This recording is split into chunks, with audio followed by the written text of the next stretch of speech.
All right, we are live. Hi, I'm Dan Kingerski on the Pittsburgh Hockey Now platforms, YouTube, Facebook, and since it's a Saturday morning, we're going live on X as well. Obviously, it's a huge weekend for the Penguins. I will not be at practice on Saturday. I'm kind of upset that I took the day to do some other things. Dave and Shelly, Dave Molinari, Shelly Anderson, have practice, so they'll have the breaking news where Rutger McGroarty, where Ville Koivunen are in the Penguins' lines, so on and so forth. But I thought it was important for you and I to have a conversation primarily about this entire situation, because this is the official page turn. Make no mistake. I mean, covering the Penguins this week, I saw a lot of that face, not just Sidney Crosby, but I mean a lot of that teeth gritted, chagrin, unhappy, confused, disappointed, hopeless. There was a lot of negative emotions, as much as the Penguins tried to push back and be their best selves. The situation absolutely landing on them like a ton of bricks. I really think Kyle Dubas appropriately called up his prospects on Friday because the team needed something. After that little 4-game winning streak, they were manhandled by Florida in the third period. I think that kind of burst their bubble quite a bit. And then so they go into Tampa Bay on Tuesday, just get hammered. Absolutely. I mean, they played well in the first 4 minutes. One bounce goes against them, and they absolutely self-destructed. It took about 27 seconds on Thursday for that very same thing to happen. Mistakes, bad defense, and all of a sudden Tristan Jarry is staring at a poorly defended 2-on-1. It was basically a 2-on-0. Buffalo scores 27 seconds into the game, and it wasn't the air leaking out of the Penguins balloon. It just burst. It just popped right there. They were never again in that game, even as they held it to 2-0, and Sidney Crosby scores the record goal, and everyone's like, oh, that's a pretty cool moment. And they could never build on it. They never were able to sustain any sort of momentum after that. And it goes so much part and parcel into what we're talking about now, this rebuild and what comes next. I think I need to start with Mike Sullivan today. I'm going to be nice. I am a little sick and tired. It drives me kind of insane when I see the fanboys. Oh, Kingerski sniffs Sullivan's jock. Kingerski always defends Mike Sullivan. Well, no one has asked him more pointed questions than I, and nobody has been harder on him, at least in the professional sphere, than I have. I just also push back on wrong-headedness, on stupid, on ignorance. Maybe that's the best word. There's something about me that I can't let ignorance stand. So we're going to start with Sullivan because I think that's the basis for this rebuild and this prospects conversation. Don't worry. I am absolutely going to explain and tell you what to expect from Rutger McGroarty and Ville Koivunen over the next 8 games. I don't think anybody has covered Wilkes-Barre quite as much as I have, at least from the Pittsburgh sphere. And I'm also pretty happy to tell you I've done pretty well scouting the prospects over the last handful of years. When I've gone up there, I've always come back and brought you exactly what's going to happen, and I'm usually pretty good. Was Jack St. Ivan. He was my big find. And was like, oh, who's this guy? Oh, that's right. Kingerski was telling us. Yeah. So that's my resume. Let's start with Sullivan and this virulent, obstinate strain of thinking that somehow he's not going to play the young players. Sullivan won't do it.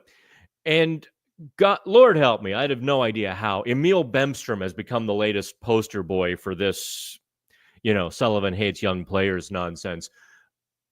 I will assure you, and this has been said in the halls of the Penguins facility, If Jake Gensel and Brian Rust walked through the door, I guarantee they'd play. The Penguins haven't exactly had a lot of talent walking through the door from Wilkes-Barre over the last 5, 6, 8 years, actually. 2015 was their last productive draft. You realize that? 2015, a decade ago, was the last time they drafted NHL players. That's a scary thought. So Mike Sullivan is going to, let me forewarn you, he's probably not going to put both prospects in a top 6 scoring role. That would be kind of crazy. And the response I've been getting on social media and so forth is, well, they'll never learn. You have to put them there. Give them ice time. Well, that's not how player development works. And above all, right now, the Penguins' primary objective is player development. What a lot of you are saying by throwing them into the deep end is actually counterproductive to the very stated objective of player development. You don't just get better by playing a lot more. You don't get better in 20 minutes of ice time compared to 15. You get better by being put in a position of success or to be successful, learning what you do well, what you need to work on, applying it, and then you earn more ice time. Jake Gensel rocketed right through that process. I don't know that it took 10 minutes for the coaches to realize, okay, this guy has it. He understands all factors of the game. Facets, that's what I'm looking for. All facets of the game. They were able to trust him. He made mistakes. He had some ice time taken away. Jake Gensel, I mean, we're going back 8 years now. But, he was a healthy scratch when his play went sideways. That's all part of it. All of that is going to happen with Rutger McGroarty and Ville Koivunen. Whether the Penguins fire Mike Sullivan and hire a cheerleader for the coach, that's part of the process. So I wish everybody would just calm the hell down and let this process play out. You don't call up prospects right away and have them become all-stars in the first game. That doesn't work that way. And if you put them in the wrong position, a position where that's maybe a step or two above their current status, you do harm. Do you want to harm the prospects, or do you want them to grow and to be their best selves? Think about this. So that's the Mike Sullivan talk. There is going to be fluctuations in ice time. There's going to be some hard lessons for Rutger McGroarty, for Ville Koivunen.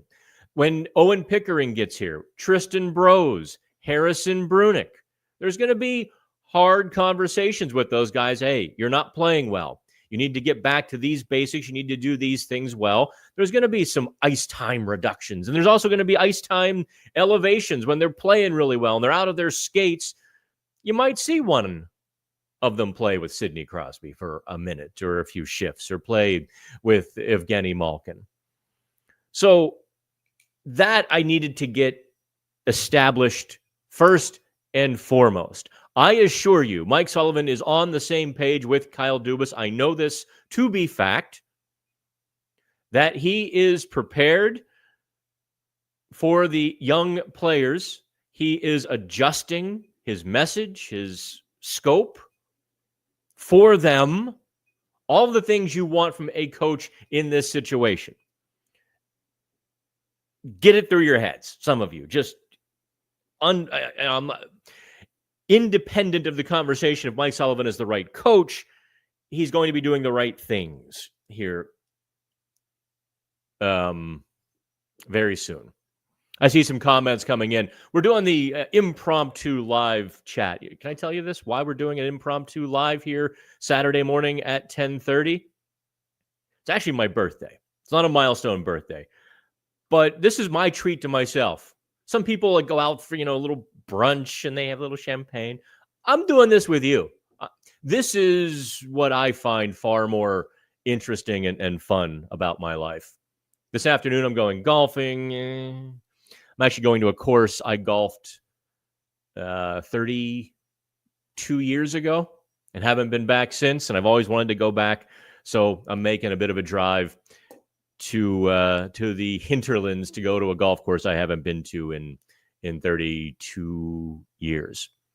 One summer, my great uncle and I golfed 3-4 times a week, and we found this course. I'm not going to tell you where, near the Ohio line. That's as much as I'll say. And we had a pretty good week. We golfed it a few times. I almost killed a couple people, but it was a blast. So let's get into the prospects, okay? And again, you're going to have to turn up the hearing aid on some of the stuff I'm telling you. I think that's the most frustrating part for me about some of this is just the obstinance, like trying to explain and just getting the same response time and time and time again. It's like, oh God, stop it. Stop it. Okay. Rutger freaking McGroarty. He's one of my boys. Had some really fun conversations with him. He was the other end of the famous Booger Gate. Some of you remember that from the rookie development camp. And I went in and I was having I had a conversation with him, and I like, you mind if I video this? And he kind of, took his shirt and wiped the sweat from his face so that he would be on video. And hilarity ensued. We didn't know it until I watched the video back later. I'm like, oh my God, and I took it down really quick. And he and I have had a couple of good laughs over that, and maybe some joshing. Rutger McGroarty is not what you think he is. And what I mean by that, I'm not saying he's not a good player. No. I'm saying he's not going to be Jake Gensel. He's not a big power forward who is primarily an offensive weapon. Understand this about McGroarty, and I had to learn this, and this is why I'm bringing this to you. I think his skating deficiency, we don't need to get into that. You all know about it. He's made strides, pun intended, in that regard. He's skating better. He's more precise. He's getting around in the pro game much better in March than he did in October when he played 3 NHL games. He has put the work in both on the ice, skating-wise, and in the locker room. The guy kind of has some shoulders. He's added, some shoulder to himself over the last few months. In fact, Jason Spezza was like, I admire how hard he's worked in that room. McGroarty's high hockey IQ is going to allow him to produce offensively. It also means he's a darn good penalty killer. He has been a primary, if not the primary penalty killer in Wilkes-Barre this season. He has been deployed in the final minutes of games to protect leads. He's been used in defensive roles down in Wilkes-Barre, in addition to offensive roles. From that standpoint, don't be all chagrined and angry if Mike Sullivan dumps Rutger McGroarty onto the third line in a defensive role. It's because, and if Sullivan does this, I don't know what Sullivan's going to do with the lines at like 11:15. I'm not privy to that conversation. If he does put him in a third line role, it is because McGroarty could excel right away at that. Don't underestimate the benefit of pumping a guy's tires, putting him in a role he will do well. It's not a punishment. It's something that he can bring to the team right away, integrate himself, and probably chip in a few points. Don't expect 8 points in 8 games from either Rutger McGroarty or Ville Koivunen. I don't think I uploaded. Let me see if I can upload my photos of Koivunen here. Yep, there's one. That one I can. Yeah, there's Ville celebrating a goal. Must have been like a weeknight crowd. No one's on the glass. And then here he is zipping a pass through traffic against Providence, the P Bruins. Let me finish the conversation on McGroarty. Let me tell you exactly what you can expect from him. You're going to see a complete game. You're going to see a guy who is maybe a little better defensively than offensively. His challenge at the NHL level is, first of all, the acclimation part, I think, goes without saying. His specific challenges will be finding space in the offensive zone, reading the plays, getting into those tight spaces where he has just enough room to snap a shot, reading off of the other players, getting into the swirl or the whirl of the game. I have no doubt he can do that. It's going to take a minute, though. Don't expect either McGroarty or Koivunen to save the team. They're not those players. These are not saviors. These are good pieces that the Penguins have finally called up. Let's get now. I guess I can get to Koivunen. Let's add him back there. Given a good old point. Koivunen has befuddled me as I tried to analyze his game throughout this season. Because what the Penguins would tell me, the inside, I'd get, some inside reports. What I would be told and what I would go up to see didn't always match. I will tell you straight up, I thought the Penguins were overselling him a little bit in the first half of the season. They were selling his potential. And then when I would go up to Wilkes-Barre to scout and do some stories, I saw a guy finding his place in the game, thinking a little bit, a hair slow, not because he lacked the foot speed, but because he wasn't anticipating the game yet. And so it was very difficult to really kind of break down his game because it wasn't yet his game. He was still adapting to the basics and I guess to quote Dan Bilesma, not getting to his game just yet. So that part was difficult. On the last couple of trips, I've seen Koivunen. I saw Koivunen in a terrible game against Hershey where he was bad. That was more instructive and informative to me than anything. How a guy responds when his game isn't there, when the team's game isn't there and things are completely collapsing around him. The very interesting thing about the Wilkes-Barre team in general is they are an energetic, aggressive bunch. They're a high-energy group. It's actually kind of fun if you're, now that two of them are in Pittsburgh, but still, they still have the high-energy players in Wilkes-Barre. There was an enclave of guys pushing each other to get to the next level. Koivunen is a scrapper. He's a scrappy guy with some silky hands. He doesn't quite have Tristan Brose level silk, but he's got a bit more scrap than Brose. Koivunen skates well. I very much think Koivunen might get a shot on the second line before McGroarty because he will go to the net. He is far more molded in an offensive role. He doesn't necessarily have that 200-foot game. He doesn't necessarily, he might need some line mates who are better defensively. He's not a penalty killer. He's a penalty taker. He's a penalty drawer. He's going to be a lot of fun. I think you're going to like the kid. I suspect he is going to score a few goals. Pretty good shot, too. He's going to have the biggest adjustment, however.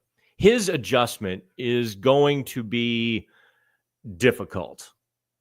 More difficult than McGroarty's, because McGroarty has already been in the North American game all season. But also, there's some threads in college hockey He's been in, McGroarty was in camps before, so on and so forth.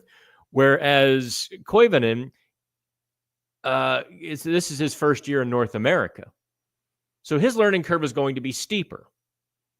I think the message I'm going to throw at everybody is take a deep breath, be patient. This is step one of 1,000 for the team, for the players. This is page one of the Penguins rebuild. I understand that. And if Mike Sullivan feels like Koivunen is struggling, he's gonna dock some ice time. He's gonna take some. He's gonna drop him down in the lineup. Same with McGroarty. And that's not a punishment so much as it's like, oh, okay, let's pull back the reins. Let's reset this. Take a breath. Figure out what's going on, what you need to do, and then get right back at it. You're not going to see them punished. You're going to see them protected. Sometimes they look very similar, as any parent will tell you, right? Thanks for the birthday wishes, kids. Let's see here. Since we're live, I will take a few questions. I'm surprised they didn't call up Pickering with how bad the defense has been. I would share that, Logan. I definitely would share that surprise. Here's the thing, though, and I would imagine that the call-up on the forwards was in part necessitated by the injuries. Boko injured, Malkin injured, and they can also send Boko back down. They can send Emil Bemstrom back down to have space. You only get 4 call-ups after the trade deadline.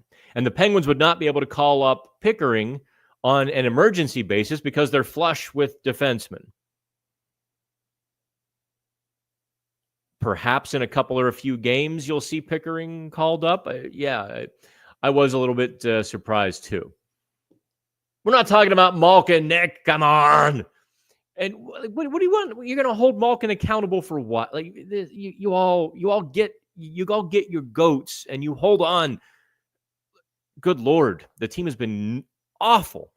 If you start benching superstars for turnovers and bad play, at this point, you'd see 6 Penguins on the ice and only 6 players for the entire game. What about torts for Sully?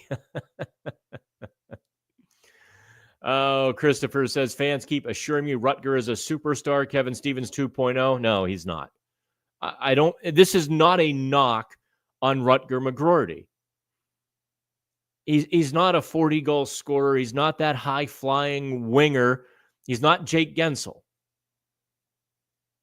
I don't know where his ceiling is, but I know that he is going to be able to contribute in a middle 6 role. He's going to be able to kill penalties. Actually, if there's a guy you're going to compare him to, at least in terms of role, be Brian Rust. Now, Rust has figured out how to add components to his offensive game in the last few years, but realize the first handful of years, Brian Rust was a 4th-line guy. McGroarty's not a 4th-liner. He's better than that. And he doesn't skate as well as Rust. So that's where the comparison, certainly has a schism. But, expect McGroarty's ceiling to be 2nd, 3rd line kind of guy. Whether he's the defensive conscience on the 2nd line or a full offensive participant, I don't know. Let's see here. Brandon, how are you? All right. Let's see here. Yeah, birthday, blah, blah, blah, blah, blah, blah. I've come to hate my birthdays. They become like an Aaron Sorkin movie where like everything happens in like one scene, like 10 different things all crash. I swear to God, my birthdays have been just, I could tell one story and you'd be like, I don't believe you. And then I have like 5 more that are even crazier. I usually get in a bunker and put my helmet on when I celebrate that another rounding of the sun. Yes, I am going to cover the Wilkes-Barre Scranton Penguins upon the conclusion of the NHL season. I fully expect it. In fact, I'm going to ask for a little bit of your help here. Okay. Because this stuff's starting to get a little bit more expensive than we budgeted for. So I'm going to put my tip jar here. And if you're so inclined, if it's been a good month for you, maybe buy a hot dog for me in the tip jar. I've got a couple more Penguins road trips to finish up. I'm doing the St. Louis, Dallas, Chicago swing, and then New Jersey, and I will have done all 82 Penguins games. 5 Wilkes-Barre Scranton games. I think I'll have had a pretty full regular season. And then I will do the Wilkes-Barre playoffs. I was considering going out to Vegas to cover the Golden Knights playoffs, but I think you want to see the Wilkes-Barre folks. Let's see here. Tommy Novak, we hardly knew you. Yeah, he's not recovering as fast as they expected, and I don't know what you do in that situation.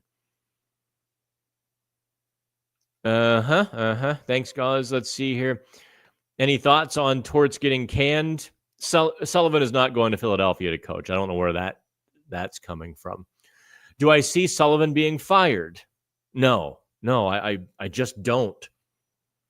I think it's an honest conversation. If he wants to be a part of this, he says he does. He's going to have to, I think Sullivan, to be successful in this next phase, he's going to have to do a little bit less Mike Sullivaning. He's going to have to be a little bit less intense, a little bit less serious, a little bit less detailed, actually. If he heard me say that, he'd probably walk over and have a few words with me.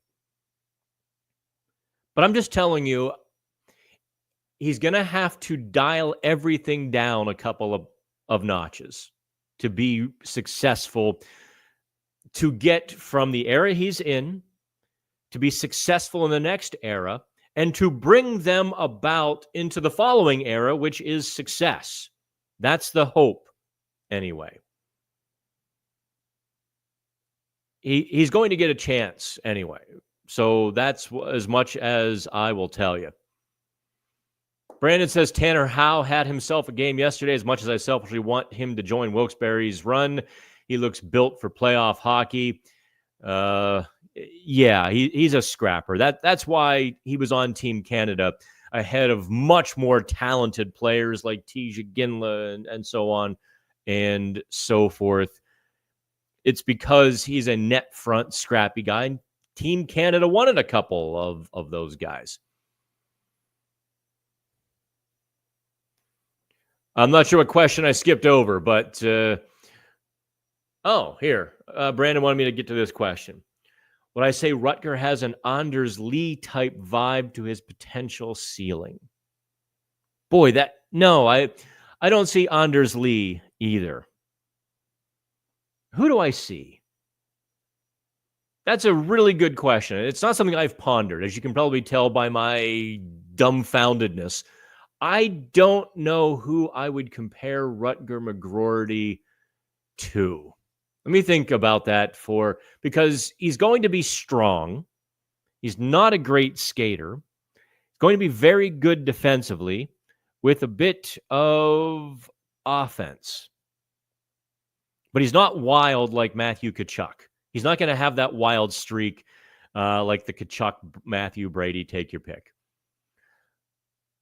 Oh, geez. I'm seeing the tweet now. Boko Imama just underwent successful surgery to repair a torn bicep. Holy moly.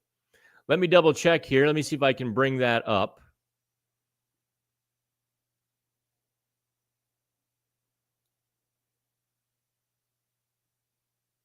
Okay, here's the story. Let me share the screen with you. Yeah, look at that. That's a shame. That's really that's a darn shame. Because First of all, I liked Boko. Great guy. Dan, come here. Come here, Dan. When Boko summons you over to talk about something, you go right over. He was genuinely a kind and funny soul. It was what is. He just won't be around for the next 8 games. I'm acting like he's dead. Sorry, he's just going to miss the rest of the season. But yeah, he became one of the guys I would wander over and have a conversation about hockey or even beyond hockey with. Great guy. And it's kind of a loss for the Penguins. I thought he brought some energy. He went too far a couple of times, but he also had the ability to, knock somebody's teeth out if it was so necessary. And interestingly enough, it wasn't necessary when Boko was around. Who knew? Huh? Who would I compare Rutger McGroarty to? I'm kind of going through in my head. I'm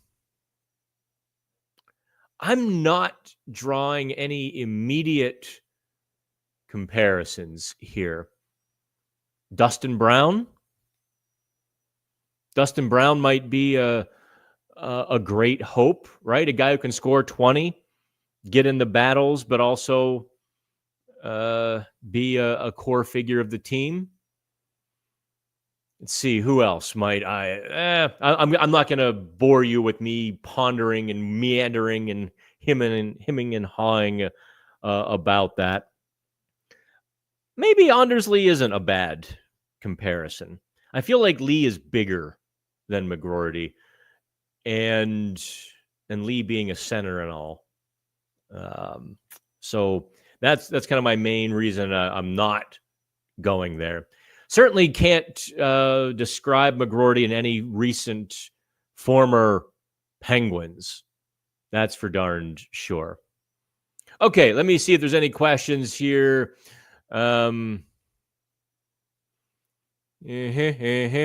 Wilkes-Barre, no, Boko. Wilkes-Barre needed him. Here's one from Tyson. Do I believe the Capitals' additions and Ovi's goal chase that they're bound for a cup run? They already looked good, but bringing Eller back is a great fit. And Anthony Beauvillier has looked great since the trade. I'm going to tell you something, Tyson. Mark my words. If there is a team that is ripe for a first round beatdown, upset, like what happened? They were so good in the regular. They were so good. It's the Capitals. The Capitals have returned to their old form in which the regular season mattered far more than it did to other teams. So while other teams are playing at 5 and 6 intensity, the Capitals were at 10. The Capitals have a bunch of players who have no playoff experience. Unproven. And once Ovi's goal chase is over, there is going to be an enormous exhale by the Capitals.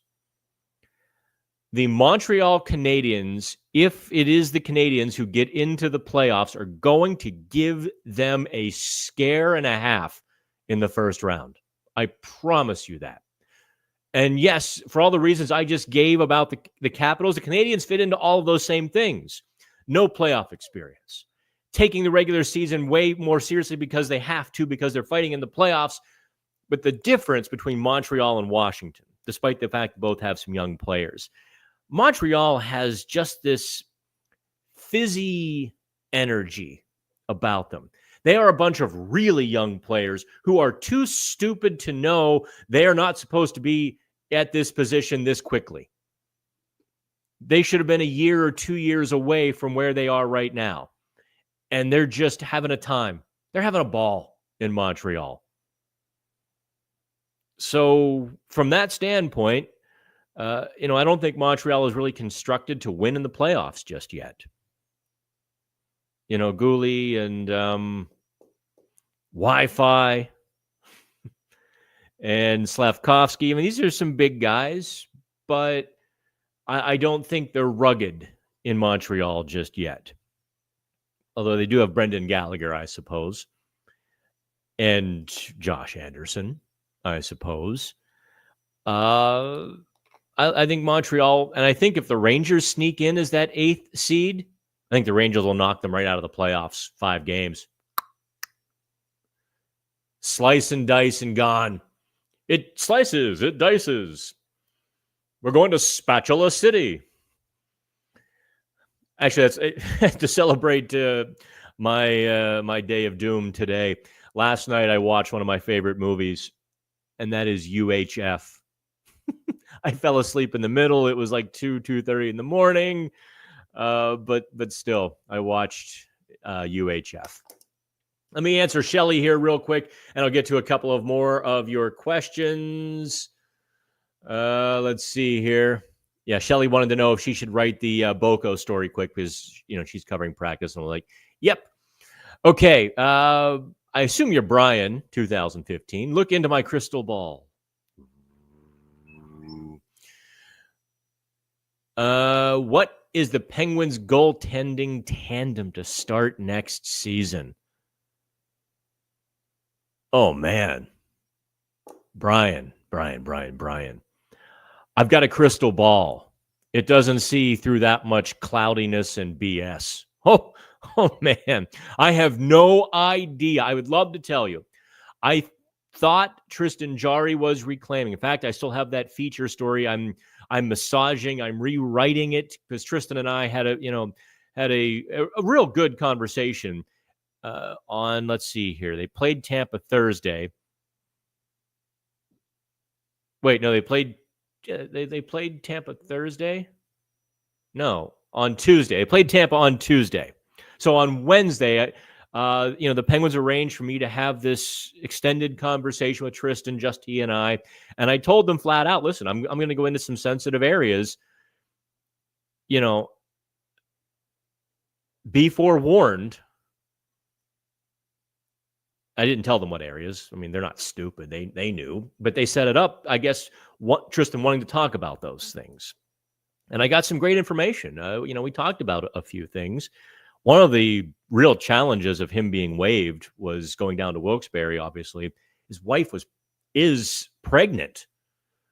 So he was literally, on off days or even like after practice, driving from Wilkes-Barre to Pittsburgh, spending the evening with her and driving back.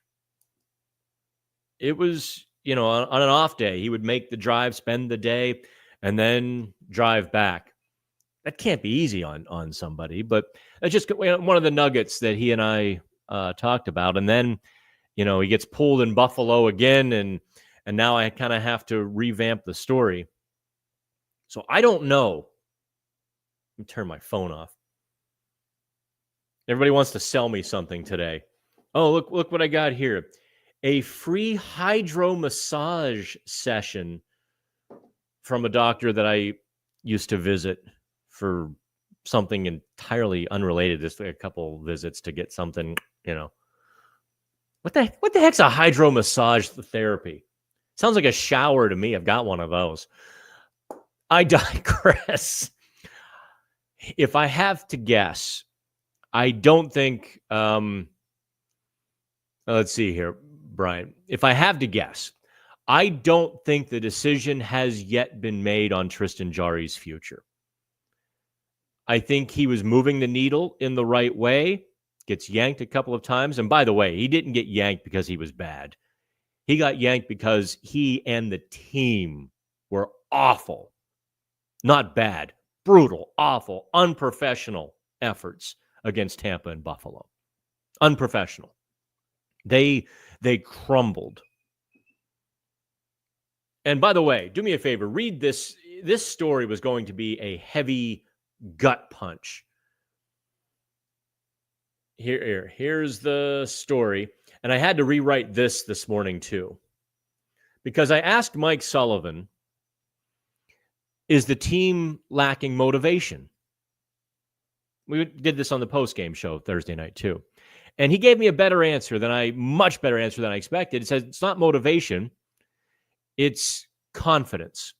when they get hit, not physically body check, but when something goes sideways, they deflate rather than pushing back.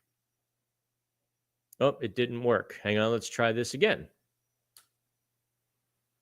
Ah, there it goes. Okay, there's the story. Do me a favor, check that story out.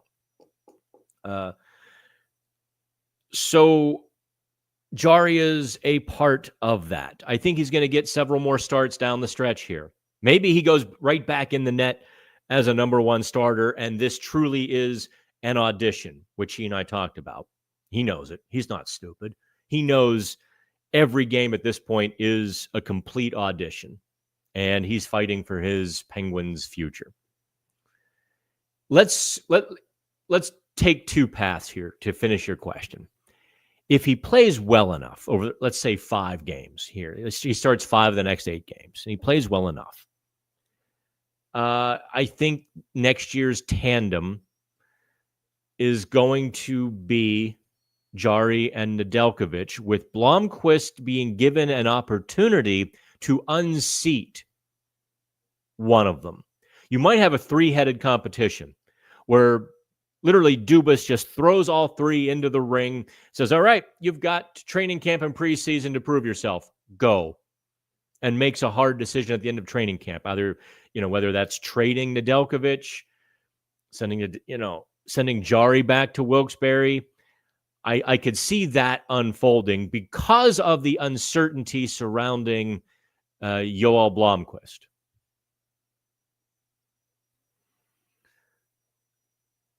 If Jarry doesn't play well for the rest of the season, let's say those 5 games were a bit of an aberration. He's still struggling by the end of this season.